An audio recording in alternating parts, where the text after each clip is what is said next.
My mini research project deals with the discourses around a wide topic, which is Palestine, in some conversation in Twitter. The question I had in mind was how does the narration about Palestine compare with the Ukrainian situation look? The methodology used started from the download through Netlytic to find out if there was an evolution in the discourses. I chose to follow the medium Palestine, including the word Ukraine, and my attention was focused on Twitter because it has a great catchment area from all around the world and it has 140 characters limit, not permitting miswords and being also a mean of activism.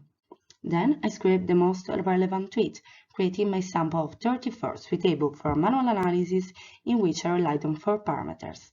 Containing the word Ukraine, being English, the authors had to have at least 10 followers to avoid bots or fake profiles, having at least 9 retweets because it means that the post could have more visibility and a higher rate of engagement. Use the method of ethnographic content analysis because the Twitter format is already short, so it gives a little freedom of expression to its users which sentences are concentrated. Analyzing the writing, it emerges that some of them asking questions to express their fear and uncertainty felt right now. From a practical point of view, users share different images or videos, specifically comics, to denounce the ongoing discrimination. I also took advantage of the metadata, likes, retweets, and hashtags, embedded in the digital text. Accordingly, I used that to understand the level of engagement and analyzed hashtags to go deeper in the discourse analysis. A large part of them were used to increase the visibility, while others were expressing the sentiment or political idea, such as Israeli terrorists, apartheid Israel, or also Islamophobia.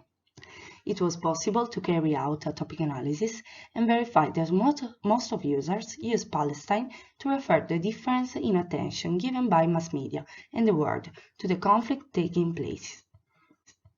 In particular, the reference to Palestine allows us to focus attention not only on little threat conflict, but also to address a criticism to politicians who exercise these double standards.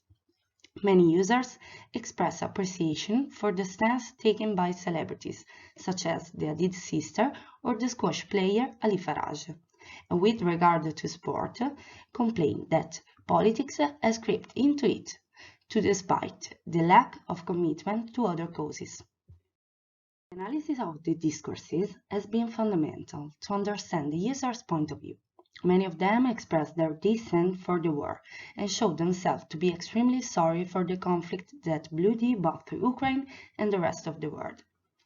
The pain is so much, however, prevails a feeling of indignation for the treatment given to the European conflict that instead was and still is denied to other populations. Users bemoan the fact that Israel could grow stronger, while still others argued that Palestine could reinforce its resistance. This shows how no one can totally rely on social media to get information. About social media is criticized the way in which Facebook has allowed the post praising the war to defend Ukraine, wondering if it was another double standard. What concerned the user's profile analysis, for example, I saw that Janine Ak is daughter of Palestinian refugees, and she is very active in posting her thoughts about human rights and especially racism. Rakesh Sima is a young man and journalist from New Delhi. He published a lot of content about international politics. The presence of hashtag Islamophobia shows that people think that the double standard could be based on the fear of different religion. The account in its bio stands against war, defined as a deplorable action in any case, and the users publish not only Arabic countries but also about Ukrainian invasion. It can be said that no evolution has been noticed, because many of the present conflicts have been ongoing for months, often maintained for economic and political reasons. Palestinian issues is more than 50 years old, and only now, with the massive spread of social media, people are realizing the discrimination taking place.